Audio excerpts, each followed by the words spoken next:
Students, good afternoon. मैं आपके सामने आज अकाउंट्स 12th का P&L ऑपरेशन अकाउंट्स के बारे में आपको बताना चाह रहा हूँ।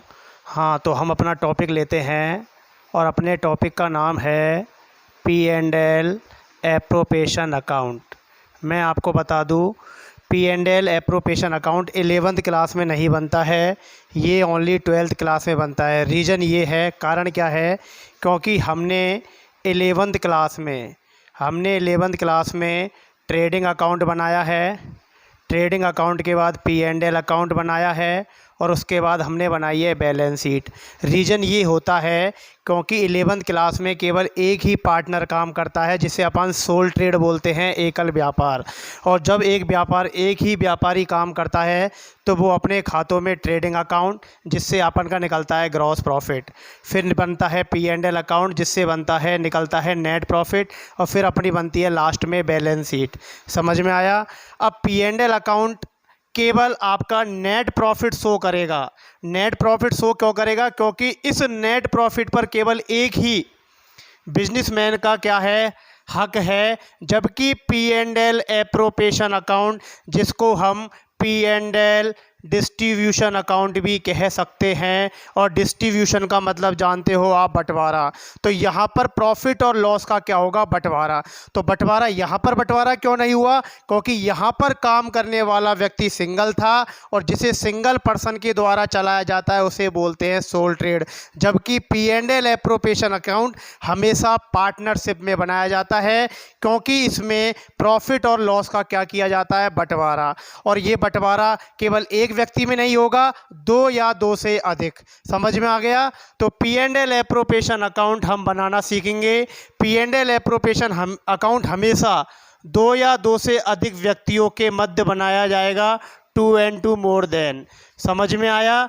मैं आपको बता दूं, पार्टनरशिप में P&L एप्रोप्रिएशन अकाउंट, अब इसमें आपके कौन कौन से क्वेश्चन निकल के आते, पहले वो देखते हैं अपन। ठीक है बेटा, मैं आपको बता दूं, जो आपका यूनिट जो फर्स्ट है वो आपकी 5 नंबर की है, जिसमें अगर हम पुराने सिलेबस के अकॉर्डिंग चले तो 4 नंबर का एक क्वेश्चन आपका आता है और 1 नंबर का एक आपका क्वेश्चन आता है। अगर 4 नंबर का क्वेश्चन आता है तो यहाँ से 4 नंबर का क्वेश्चन आपका उठ सकता है, क्योंकि आपसे P&L एप्रोप्रिएशन अकाउंट बनवा सकता है, जो इस बार बनवाया है। ठीक है, तो सबसे पहला क्वेश्चन आता है, P&L एप्रोप्रिएशन अकाउंट क्यों बनाया जाता है। फिर क्वेश्चन नंबर 2 आता है कि P&L एप्रोप्रिएशन अकाउंट कब बनाते हैं। क्वेश्चन नंबर 3 आता है कि P&L एप्रोप्रिएशन अकाउंट किसके द्वारा बनाया जाता है। और क्वेश्चन नंबर 4 आता है कि यह किस प्रकार का खाता है। बेटा, हमें पता है कि हर किसी व्यक्ति का कोई ना कोई नेचर होता है, तो यहाँ P&L एप्रोप्रिएशन अकाउंट का अपना खुद का एक नेचर है। हमने 11वीं क्लास में 3 गोल्डन रूल पढ़े थे। हमने 3 अकाउंट के बारे में पढ़ा था, personal account, real account, nominal account. Personal account क्या कहता है कि पाने वाले को DR करो, देने वाले को CR। रियल अकाउंट क्या कहता है, क्या वस्तु व्यापार में आ रही है और क्या जा रही है। जबकि आपका तीसरा अकाउंट होता है नॉमिनल अकाउंट, और नॉमिनल अकाउंट को अपन नाम मात्र खाता भी बोलते हैं। कौन सा खाता बोलते हैं? नाम मात्र खाता। तो मैं आपको बता दूं, P&L एप्रोप्रिएशन अकाउंट नाम मात्र खाते की प्रकृति का होता है। हर किसी की अपनी अपनी प्रकृति होती है। तो ये किस प्रकार का खाता है? यह है नॉमिनल अकाउंट, है नाम मात्र खाता। और नाम मात्र खाते का गोल्डन रूल क्या कहता है कि सभी खर्चों को, जितने भी एक्सपेंसेज है, सभी खर्चों को और सभी हानि को क्या करना है अपन को, DR। जबकि हमें सभी लाभ को और सभी फायदों को क्या करना है भाई साहब, CR। यानी ऑल एक्सपेंसेज, ऑल लॉसेस बराबर DR, ऑल इनकम और ऑल प्रॉफिट्स बराबर CR। तो ये रूल ये कहता है हमें यहाँ पर केवल प्रॉफिट और लॉस से रिलेटिव ट्रांजैक्शन लेने हैं, ना कि रियल अकाउंट से रिलेटिव, और ना ही अपन को लेने हैं पर्सनल अकाउंट से रिलेटिव। जैसे मैंने माल बेचा, मैंने माल खरीदा, तो यहाँ पर कोई भी, मैं आपको बता दूं, इसमें कोई भी चीज़ प्रभावित नहीं हो रही। लेकिन मैंने कमीशन चुकाया, तो मैं जब कमीशन पेड करूँगा तो मेरी जेब से पैसा जाएगा। तो जब आपकी जेब से पैसा गया तो आपके लिए खर्चा, और खर्चे का बैलेंस मैंने अभी बताया आपको, DR। और मैंने कैपिटल पर इंटरेस्ट प्राप्त किया किया तो मुझे फ़ायदा हुआ और फ़ायदे का बैलेंस होता है CR, इसलिए इसे नॉमिनल नेचर का अकाउंट कहा जाता है। तो सबसे पहली चीज़ आती है, इसे क्यों बनाया जाता है, इसे कब बनाते हैं, इसे किसके द्वारा बनाया जाता है, यह किस प्रकार का खाता है, और एक पांचवा क्वेश्चन बन के आता है कि यह कैसे बनाया जाता है।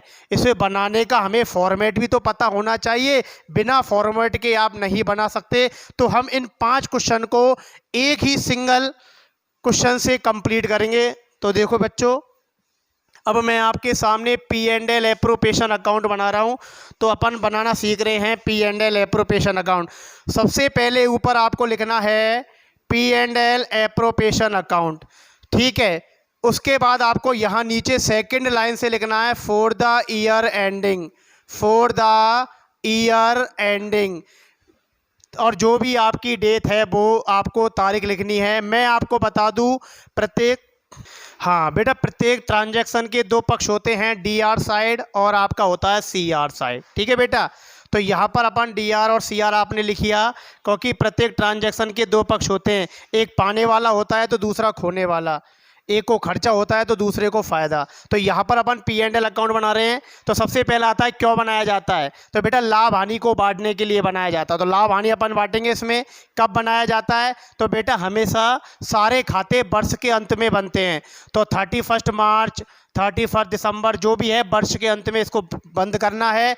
किसके द्वारा बनाया जाता है, तो मैं आपको बता दूं, इसे बनाया जाता है फर्म के द्वारा। किसके द्वारा बनाया जाता है, फर्म के द्वारा जब बनाया जाता है। और यह किस प्रकार का खाता है, नेचुरल नॉमिनल अकाउंट है ये। और इसे कैसे बनाया जाता है, मैं आपको बता रहा हूँ, इसे ऐसे बनाया जाता है। जैसे मैं एक क्वेश्चन ले रहा हूँ आपके सामने, XYZ 3 पार्टनर है, 3:2:1, ठीक है बेटा।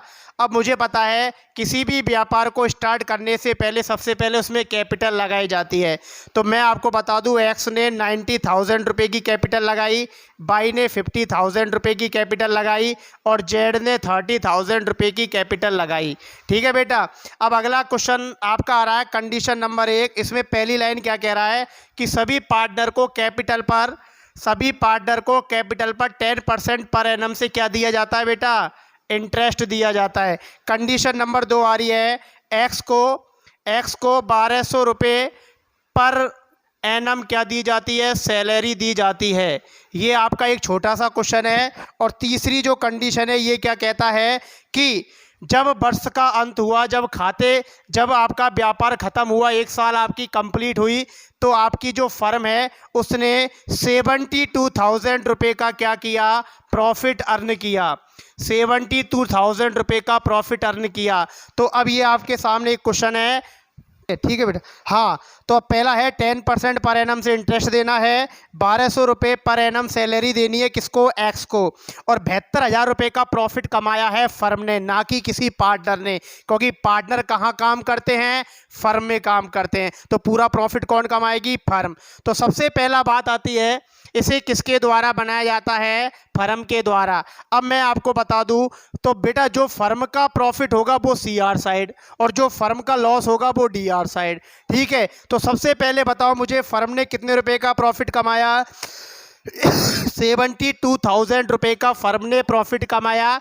और इस प्रॉफिट को हम कौन सी साइड लिखेंगे, CR साइड, क्योंकि किसके द्वारा बनाया जाता है, फर्म के द्वारा। और हमने बेस किसको माना है, फर्म को। तो यहाँ पर आपको लिखना है बाई नेट प्रॉफिट। और बाई नेट प्रॉफिट कितने लिखोगे आप, 72,000। उसके बाद अगली चीज क्या कहता है कि सारे पार्टनर को 10% से क्या देना है, इंटरेस्ट। तो बेटा 90,000 का 10% अगर मैं इंटरेस्ट एक्स को दूं तो कितना आएगा, 9,000। और बाई को अगर मैं 50,000 से दूं 10% तो 5,000 और 30,000 का आ जाएगा 3,000। ये इंटरेस्ट किसको देना है, पार्टनर को। और पार्टनर को इंटरेस्ट कौन देगी, फर्म। जब फर्म इंटरेस्ट देगी तो फर्म की जेब से पैसा गया और घाटा, और घाटे का बैलेंस DR। तो यहाँ पर लिखना है टू इंटरेस्ट ऑन कैपिटल। बेटा तीनों का नाम लिखो, XYZ, S को 9,000, Y को 5,000 और Z को 3,000 रुपये का क्या दे दिया अपन ने, इंटरेस्ट दे दिया। और तीनों का टोटल लगा के कहाँ डालना है आपको, अमाउंट में, ठीक है बेटा। 9 और 5 14, 14 और 3 17,000, 17,000 रुपये का ये आपने प्रॉफिट दे दिया। उसके बाद आगे क्या कह रहा है, इंटरेस्ट ऑन कैपिटल दे दिया। इसके बाद कह रहा है कि एक्स को 1200 रुपये पर एनम सैलरी देनी है। अगर मैं एक्स को सैलरी दूंगा तो फर्म की जेब से पैसा जाएगा, और फर्म की जेब से पैसा गया तो घाटा, और घाटे का बैलेंस डीआर, क्योंकि मैंने पहले ही बताया था इसे किसके द्वारा बनाया जाता है, फर्म के द्वारा। तो यहाँ पर बेस किसको मानना है, फर्म को। फर्म का घाटा डीआर, फर्म का फायदा सीआर। तो यहाँ पर लिखोगे 2, सैलरी किसको देनी है, एक्स को, तो 2x सैलरी कितने हज़ार रुपये आपको देनी है, सैलरी 1200 रुपये। ठीक है बेटा, आपने सारी चीज़ें दे दी, आपने यहाँ पर इंटरेस्ट दे दिया इसका, और आपने एनम सैलरी दे दी, और 72,000 रुपये का प्रॉफिट दे दिया।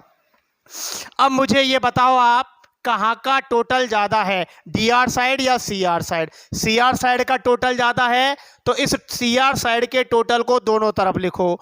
ठीक है बेटा, अब मुझे ये बताओ इसका टोटल 72,000 आ रहा है, लेकिन इसका टोटल 72,000 नहीं आ रहा, तो कुछ ना कुछ डिफरेंस तो रहा होगा। तो क्या डिफरेंस है वो अपन को निकालना है। 17 और 1 18,200 आपको घटाने हैं। 72,000 में से 18,200 लेस कर दो। अब देखते हैं अपन के कितने रह गए।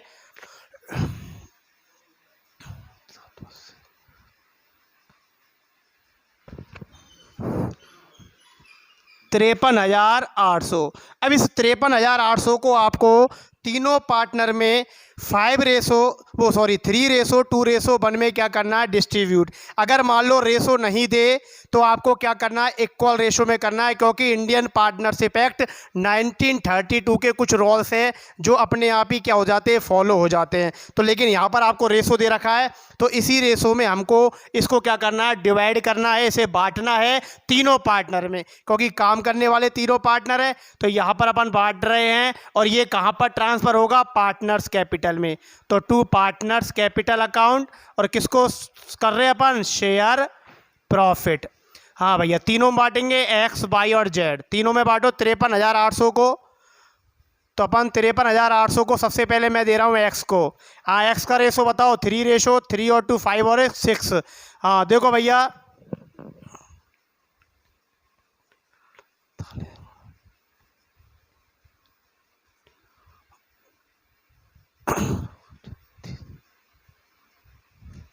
ये आया आपका, ठीक है बहुत, तो याद कर दोगे कि इसको बांट कर बताऊं पूरा, ये बांटना बस और कुछ नहीं, पॉइंट मार।